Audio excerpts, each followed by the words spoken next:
Mesdames et messieurs de la presse, nous allons parler de Minembwe, la commune rurale de Minembwe. Mais pour cela, il faut inscrire ça dans un cadre, le cadre juridique. Ce sera le premier point. Le deuxième point, ça va concerner les faits. Comment les faits se sont déroulés. En fait, je n'aurais pas parlé, en tout cas pas dans ces circonstances. J'ai choisi de parler. Je serai très lent et je lirai, quitte à ce que j'expose plus tard, sommairement, parce que le sujet est très technique. Et je vais l'aborder techniquement, juridiquement, même si je ne suis pas juriste. Je n'allais pas parler, mais mon nom a été longtemps cité par des journalistes, des hommes politiques, de mauvaise foi, dans un sens ou dans un autre. Il fallait que je parle pour clarifier les choses d'une part, mais aussi pour mobiliser la population, parce que ce qui nous arrive est très grave. Les premiers points, c'est le cadre juridique. Quel est le siège de la matière? Conformément à l'article 3 de la Constitution de notre pays, la commune est une entité territoriale décentralisée, dont les modalités d'organisation et de fonctionnement sont fixées par l'article 64 de la loi organique du 7 octobre 2008. Portant organisation, composition et fonctionnement des entités territoriales décentralisées et les rapports avec l'État et les provinces. Une commune, de manière générale, mais surtout une commune rurale, c'est quoi? C'est soit un chef-lieu de territoire, chef-lieu de territoire, quel qu'il soit, est déjà une commune rurale. C'est soit une subdivision de la ville, Matete, Ngassani, etc., soit encore une population ou une agglomération ayant une population de plus de 20 000 habitants, à laquelle un décret du Premier ministre aura conféré les statuts des communes rurales sous les conditions de forme ci-après.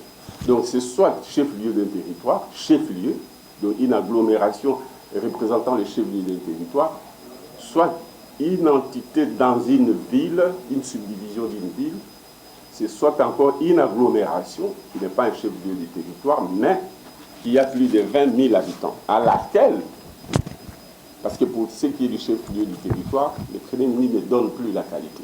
Enfin, il est bien tenu. Vous avez dit, il ne donne plus la qualité. Mais alors, pour cette agglomération de plus de 20 000 habitants, le Premier ministre, par un décret, confère à celle-ci les statuts de communes rurales, mais sous des conditions de forme. La première condition, ça doit être sur proposition du Premier ministre, plutôt du ministre ayant les compétences dans les affaires intérieures. La deuxième condition de forme, c'est après avis conforme de l'Assemblée provinciale compétente. Nous sommes dans les Kivu et il fallait donc un avis de conformité de l'Assemblée provinciale du Sud. Enfin, un deuxième point qui explique aussi les rapports entre les autres entités qui ne sont pas des communes rurales, c'est les chefs-lieux des secteurs ou des chefferies qui ne peut pas être une entité ou une agglomération appelée commune rurale. Donc le chef-lieu d'un secteur ou d'une chefferie ne peut pas être érigé en commune rurale. Ça, c'est le cadre juridique. Maintenant, quels sont les faits? Comment les choses se sont passées en ce qui concerne Minembwe? Le 9 juin 2009, le gouverneur de la province du Sud-Kivu propose à l'Assemblée provinciale du Sud-Kivu l'érection de certaines agglomérations de la province du Sud-Kivu en commune. C'est le gouverneur du Sud-Kivu qui propose à l'Assemblée provinciale pour qu'elle donne son avis conforme. Par sa recommandation du 7 octobre 2009, Elle était saisie, l'Assemblée provinciale du Sud Kivu, en juin 2009 par le gouverneur. Et elle se prononce le 7 octobre 2009, plus ou moins 4 mois après. Elle se prononce en donnant son avis conforme sur les agglomérations à ériger en ville et en commune dans la province du Sud Kivu. L'agglomération de Minembwe n'est pas reprise dans l'avis conforme en 2009. Par décret du 18 février 2012, se fondant sur cet avis conforme et sur proposition du ministre de l'Intérieur, je vous ai dit que le Premier ministre, pour signer la proposition, doit venir du ministre compétent en la matière. Ici, c'est le ministre des Affaires intérieures. Donc, sur cet avis conforme et sur proposition du ministre de l'Intérieur, le Premier ministre Adolphe Modito confère des statuts des villes et des communes à certaines agglomérations de la province du Sud Kivu, à l'exclusion notamment de Minembwe. Et cela se passe en 2012, février.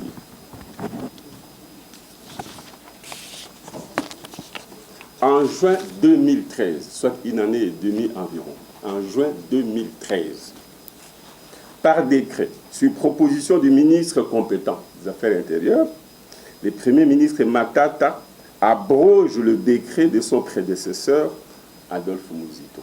Une année après, le décret de M. Muzito est abrogé par un autre de M. Matata, qui à la place prend un autre décret, en fait, qui abroge le premier. Il reprend dans les visas, vu, l'avis conforme de l'Assemblée provinciale du Sud Kivu, avis qui a servi de soubassement à M. Muzito pour son décret, lui il reprend les mêmes avis et confère les statuts des villes et des communes à certaines agglomérations de la province du Sud Kivu, en incluant Minembwe, dont les frontières sont du reste fixées dans ce même décret. Le paradoxe, on aura peut-être le temps d'y revenir, c'est qu'il se réfère à un avis conforme d'une assemblée, de l'Assemblée provinciale du Sud Kivu qui ne prévoit pas Minembwe. Mais lui met ça dans son décret et il va jusqu'à mettre les frontières de Minembwe.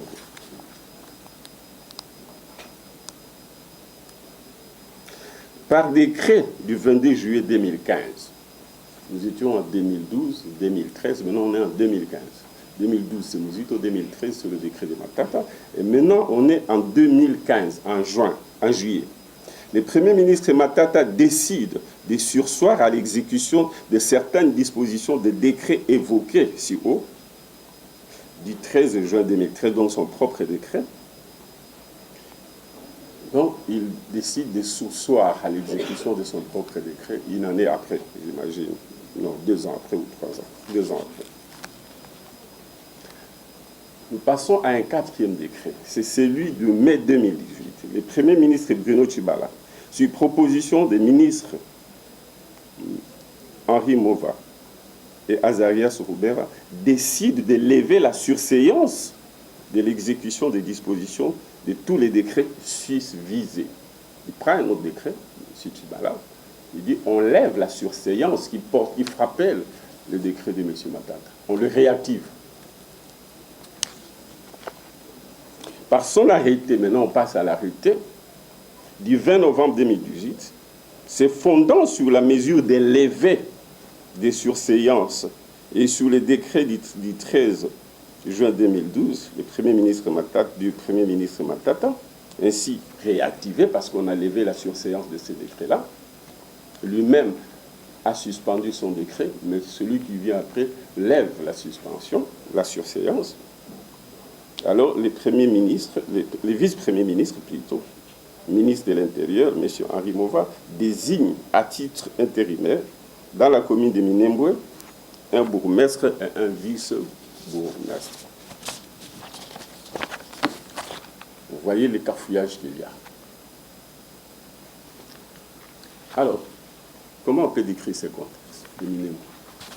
Ça montre que Minembwe, en réalité, alors qu'on a l'impression que c'est un petit point dans la République, ça montre qu'il y a, en fait, dans l'attitude des gens, le fait que Minembwe n'est que un arbre. Pourquoi un arbre qui cache la forêt? C'est quoi la forêt? L'érection des Minembwe en commune rurale, sans avis conforme des représentants locaux ou provinciaux, est l'expression de la culture politique néocoloniale des héritiers de Léopold II. Les héritiers de Léopold II,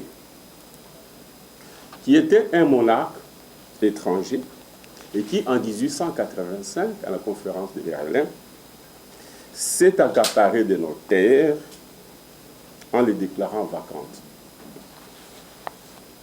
Nous sommes, nous, les occupants de la RDC, moi compris, parce que j'appartiens à une élite politique, ou une élite tout court. Nous confisquons les terres des communautés locales et nous les cédons à qui nous voulons. C'est ce qui se passe dans le domaine minier. Ces terres, au commencement, étaient la propriété des communautés locales. En juxtaposition, les communautés locales ont transféré leur souveraineté d'une part, mais aussi leurs terres à un monarque occidental. Ce sont décédés et il a fait de ces terres, il leur a donné un tout petit peu. C'est lui qui décidait de tout. Il est parti, mais on n'a fait que changer de maître. C'est ce que nous faisons aujourd'hui. La souveraineté de ce peuple n'a jamais eu lieu. Non seulement on leur confisque leurs terres, mais aussi on leur confisque leur pouvoir. Il s'agit ici de la volonté politique des dirigeants au niveau central de prendre le pouvoir des autorités locales et de s'accaparer de leurs terres ainsi que de leurs ressources, d'où la problématique de la décentralisation. Il est prévu 40% qu'il faut donner aux provinces, qui doivent les répartir aussi aux entités décentralisées et peut-être déconcentrées aussi. Ce n'est pas fait. Ça correspond exactement à la même chose qui consiste à ce qu'on décide sur les ressources des communautés locales, on décide, on prend le pouvoir, on se répartit au sommet les ressources nationales sans tenir compte de ces entités. C'est tout un projet politique, on ne va pas épuiser ça aujourd'hui. Moi, je me limite à dire qu'il s'agit dans ce que nous voyons à Minembwe, une volonté politique des gens d'en haut, de décider en haut de ce qui, en principe, devait être décidé en bas par les communautés locales. Cette situation consiste à décider à leur place, à la place des communautés locales, ce qui est antidémocratique et constitue une dictature. Les gens pensent que la dictature, c'est contre un individu ou des individus, un groupe de monde. C'est aussi la dictature du pouvoir central sur les autres articulations de l'État, en confisquant le pouvoir prévu par la Constitution pour ces entités locales, ainsi qu'en gérant à leur place la gratuité de l'enseignement primaire et secondaire. C'est aussi une confiscation du pouvoir des entités centralisées, c'est-à-dire des provinces, parce que ce qu'on leur donne leur appartient et devait l'être par les provinces. On n'aura peut-être pas le temps de revenir, ça fera l'objet d'autres conférences. La bonne foi elle-même ne suffit pas, encore faut-il qu'on respecte les points. Avis et suggestions. Pour absence d'avis conforme de l'Assemblée provinciale du Sud-Kivu, donc pour vice de forme, les décrets du Premier ministre Matata, réactivés par la décision de lever des surséances prises par le Premier ministre Bruno Djibala et entachées d'illégalité et de faux, en ce qu'il viole les dispositions de l'article 45 de la loi organique d'octobre 2008 relative aux entités administratives décentralisées et fait état d'un avis conforme et inexistant. Parce que ce décret fait avis, fait plutôt état dans sa disposition d'un avis de l'Assemblée provinciale, l'avis conforme, qui est inexistant en fait. Celui qui existe ne prévoit pas Minembwe. Ainsi, ces décrets auraient dû être rapportés, voire même retirés, à défaut d'être annulés à la suite d'un recours juridictionnel auprès du Conseil d'État dans les délais légaux qui malheureusement sont déjà dépassés ou expirés. L'existence du faux dans les motivations du décret peut également peser ou poser la question de responsabilité pénale dans le chef de ses auteurs. À ce stade, pour anéantir tous les effets dans le passé, ces décrets doivent être purement et simplement rapportés par parallélisme des formes et des compétences. Respecter et la forme et la compétence par l'autorité appropriée. Il ne devrait donc pas être abrogé au risque d'un vide juridique en vue de la réactivation du décret de février 2012 du Premier ministre Adolphe Muzito. Si nous retirons les décrets de M. Matata, il faut les retirer parce qu'il est caractérisé par les faux et l'illégalité. À ce moment-là, on réactive le décret de M. Muzito qui, lui, respecte les différentes procédures et les questions des fonds. À défaut de retirer ces décrets, il faut bien sûr que ça soit ce qui sera discutable. Ce qui est une ordonnance présidentielle, si nous étions dans la légalité et la légitimité des institutions, ce qui devait se faire, c'était que le président de la République, pour des raisons politiques et politiquement, puisse annuler les décrets, les crier, pour cause d'illégalité manifeste, quitte à provoquer le tollé, à savoir que provoquer une poursuite en justice contre la décision qu'il aura prise du point de vue juridique, parce qu'il n'est pas compétent non plus. Il peut agir politiquement, mais juridiquement, il n'est pas compétent. Tout simplement parce qu'il n'est pas chef administratif du Premier ministre, dans un cadre purement qui veut que notre régime veut un équilibre de pouvoir et que le Premier ministre est une autorité qui gère une institution comme le président de la République. Politiquement, il peut le faire. Et quitte à ce qu'il se soumette à la procédure judiciaire, juridictionnelle, qui voudra que on puisse constater qu'il était dans l'illégalité. Toutefois, dans la mesure où l'agglomération des Minembwe remplirait les conditions des fonds pour être érigée en commune aujourd'hui, pas hier, une concertation entre toutes les communautés locales est nécessaire pour dégager un consensus qui conduirait l'Assemblée provinciale du Sud-Kivu à émettre cette fois-là un avis conforme qui est un préalable, car la décision, en fait, doit venir de la base du pouvoir coutumier et des propriétaires terriens, parce qu'il s'agit ici des terres et du foncier, des mines et autres. Donc si l'agglomération peut être considérée aujourd'hui par commune, pour autant qu'elle remplisse les conditions de fond, il faut remplir les conditions de forme la condition de forme qui veut que l'Assemblée provinciale donne son avis conforme si on l'a consulté par la suite, et à cette occasion-là. Mais elle aussi, pour agir, elle devra discuter avec les communautés locales, qu'elles soient d'accord pour besoin de paix, etc. Parce qu'il y a des dimensions foncières et autres, sous réserve de ce que j'ai dénoncé, à savoir que les propriétés foncières des communautés locales ont été confisquées par le pouvoir central que nous sommes.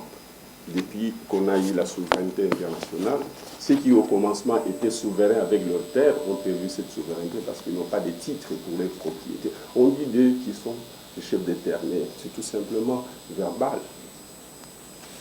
Il leur faut les terres et ils doivent se partager avec le pouvoir central les terres, quitte à ce que les communautés locales soient concessionnaires. Et pourquoi pas propriétaires, parce qu'au départ, au commencement des temps, avant la colonisation, elles étaient propriétaires. Mais, même dans cette hypothèse-là, qui aurait avis conforme, pour Minembwe, il y a lieu de noter qu'un avis conforme entraîne une compétence liée du Premier ministre, pour autant que toutes les conditions légales et des fonds et des formes soient réunies, encore que la loi ne lui fixe pas un délai pour prendre son décret, même dans ce cadre-là. Je vous remercie. C'était là mon exposé. Peut-être un commentaire. Je préfère que des questions soient posées pour que je commente au fur et à mesure. Ce décret-là, qui abroge les miens, c'est un faux il est illégal. Ça signifie que Minembwe n'existe pas juridiquement. Je dis bien n'existe pas juridiquement. Et donc, si on veut que Minembwe existe, il faut constater le fait qu'il n'existe pas d'abord, et puis engager une procédure qui implique une dimension politique, qui implique que cette fois-là, qu'on respecte la volonté des communautés locales. Donc, il n'y a pas eu de pression, même s'il y en avait, je ne vous le dirai pas. Jugement de valeur sur une personne, encore ici, nous parlons du Premier ministre, nous ne parlons pas des individus. Je n'ai pas un jugement de valeur à émettre sur la personne, moins encore de la qualité de Premier ministre concerné par ces décrets. Je constate les faits et je constate que juridiquement, les décrets qui ont été pris sont illégaux. Et la procédure qui a accompagné la mise en place des Minembwe jusqu'à ces jours pour qu'on en arrive à la nomination de bourgmestre, cette procédure est illégale. Je constate ça, point. Je n'ai pas d'état d'âme pour ça.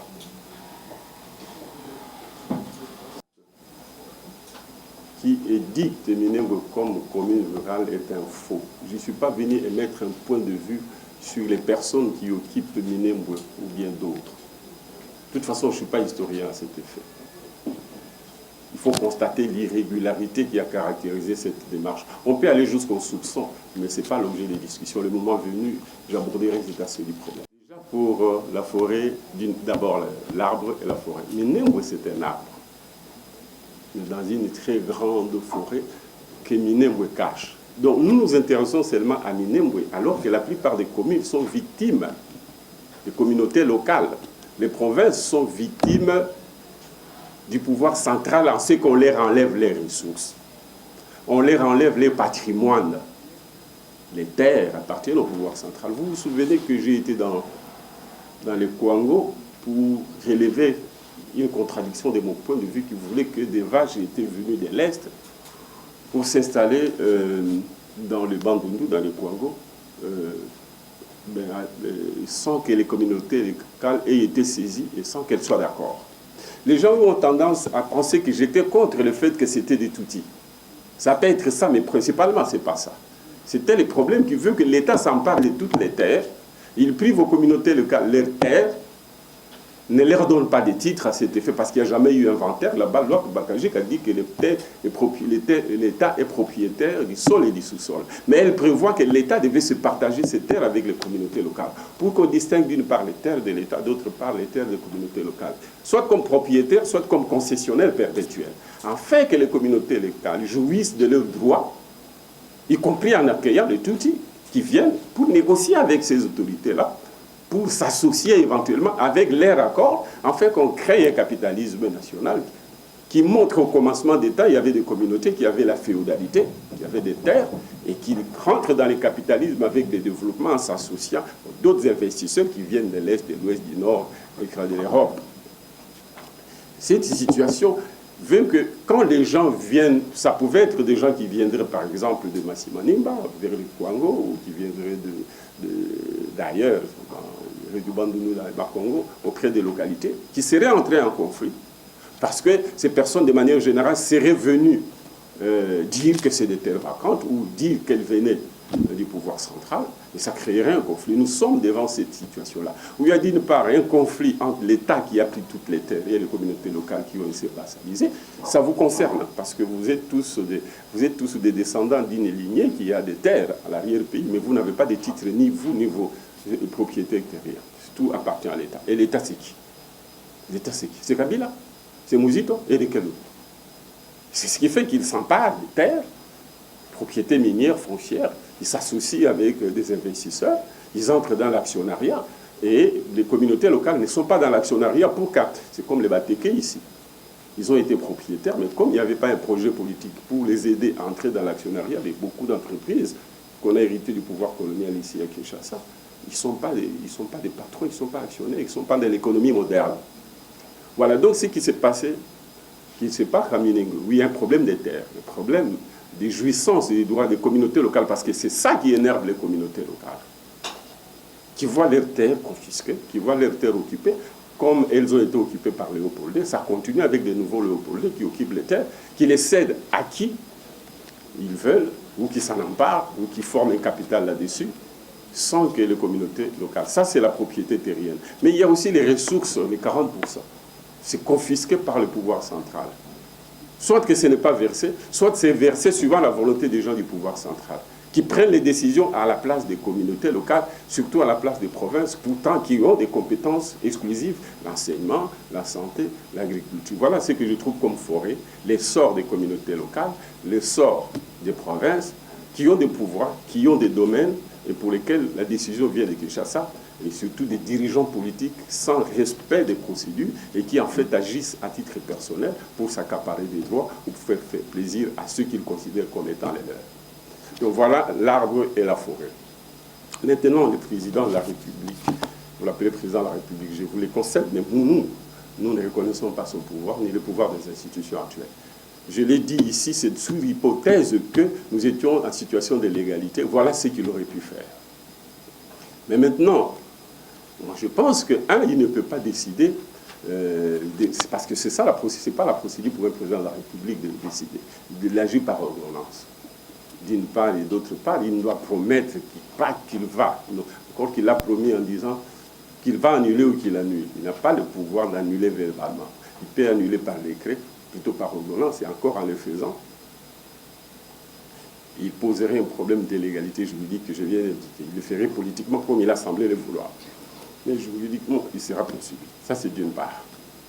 D'autre part, dans ce qu'il a dit, il a dit qu'il met en place une commission. Nous sommes dans une matière de gestion. Le chef de l'État n'est pas un gestionnaire de la République. C'est le gouvernement, à travers le Premier ministre et ses ministres, qui devait mettre en place, à sa demande, dit, et messieurs, ça ne doit même pas être un ordre, parce qu'il serait en train d'interférer. Il avait demandé au Premier ministre, il y a tel problème, essayez d'examiner dans le cadre de vos compétences avec votre gouvernement, et dites à la République qu'est-ce qu'on doit faire, qu'est-ce qui doit être. Ça, c'est le garant du fonctionnement des institutions qui doit s'adresser à une des institutions pour dire comment vous pensez résoudre ces problèmes. C'est ce qui devait se passer. Maintenant, en créant la commission, si cette commission prend une décision, qui va l'appliquer? Il ne va pas donner un ordre au gouvernement pour appliquer une décision qui aura été élevée à son niveau par ses conseillers avec cette commission, quelque indépendante soit cette commission-là. Donc, encore une fois, il rentre dans les prérogatives de la gestion courante du gouvernement. Et je pense que là-dessus, il se met le doigt dans l'œil. Malheureusement, il n'y a personne pour les constater. Moi et encore les journalistes.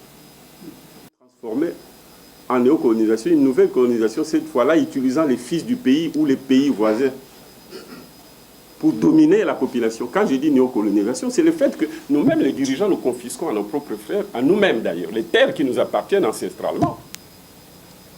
Nous nous accaparons des richesses du sous-sol. Quand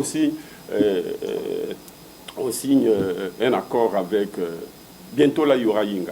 Est-ce que vous connaissez la valeur des sites? Et vous connaissez ce que sera le capital du Congo dans ces sites-là? Vous connaissez la valeur de l'eau qu'on va donner en concession? Est-ce qu'on a titrisé cet espace-là pour le mettre dans l'actionnariat de l'entreprise nouvelle qui va exploiter? Est-ce que Yinga 1 et 2 sont-ils actifs patrimoniaux des SNEL? Quelle est la valeur de cet actif? En fait, sachez que notre économie est d'abord domaniale, à 99% une économie publique, parce que la propriété privée n'existe presque pas. Encore que pour qu'il y ait propriété privée, il faut que les Congolais soient propriétaires quelque part. On n'est propriétaire nulle part. Nous n'en avons que les sous-sols et les sols qui auraient pu nous revenir, mais qu'on nous a confisqués par nous, notre propre organisation. Donc c'est ce que j'appelle la néocolonisation. C'est cette forêt qui veut que globalement, nous avons des actifs patrimoniaux. On a la richesse qui ne fait pas l'objet d'une comptabilisation publique qui est confisquée par les pays voisins comme vous les connaissez. M. Tshisekedi en a cité certains. Il n'a jamais allé chercher à revendiquer les droits. C'est ça la néocolonisation, le fait que nous soyons dirigés comme sous-traitants d'un système international qui a des relais locaux, mais qui a aussi des relais intermédiaires, des sous-traitants qui sont des pays voisins. C'est ça la néocolonisation, c'est la nouvelle colonisation. Et c'est ça la grande forêt qui ramasse tout ça et qui fait que Minembwe n'est qu'un petit arbre qui cache la forêt, un arbre qu'il faut traiter comme question à traiter. Donc c'est tout ça ensemble.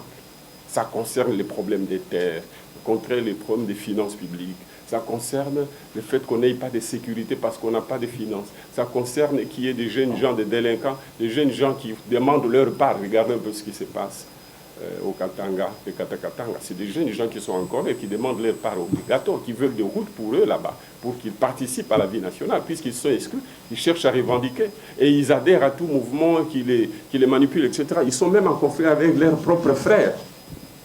Katanga, Kassaya. Toutes nos communautés vivent là depuis des millénaires. Il y a un prof qui me disait, mais nos communautés, nos tribus n'ont pas d'âge.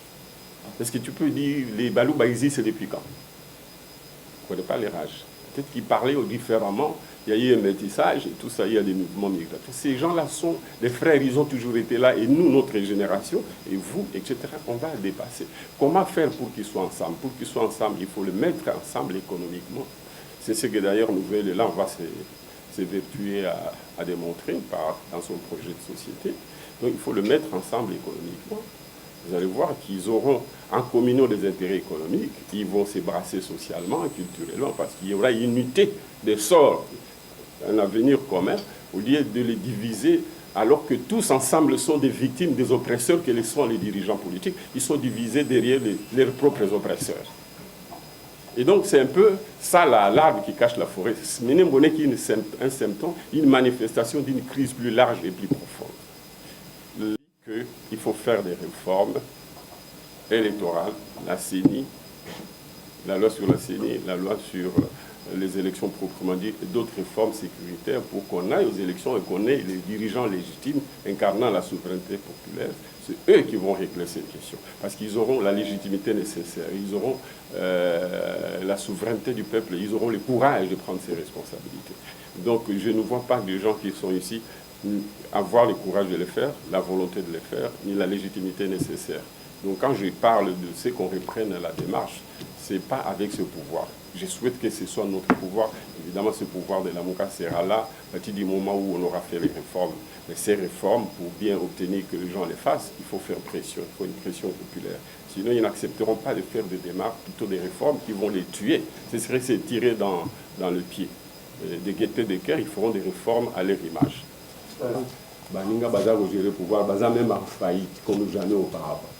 Babandi kokita na budget où ezaki na se ya onga na tikaki, na tikaki 3,5 milliards, na futaka 850, na multiplié par 4. 150 millions. 151 milliards, plutôt na futaki 800 millions, na tiki 3,5 milliards. Les lots na kanisa baza ikosa la budget rectificatif oyo ikosuka kaka na 3,5 milliards. Il y a que l'État n'a même pas salaire, n'a même pas que pesa la province où il y a bango likabo na oyo to bengi 40% pour na ba ko futa salaire na ba député na bango to gouvernement provincial salaire ou bakanaki gratuité ou bakanaki ko sala ba salaire en la ville de Kinshasa na Lubumbashi bakoki ko matisa salaire ya ba enseignant na niveau ya Congo Mobimba te to komi na ba zone ya salaire et puis frais de fonctionnement oyo ba salaire ki ba parents ba futate eza malamu mais ba koka ko remplacer ba parents te ndenge ke ba koka ko pesa ba subit na etando ya mboka Mobimba na marche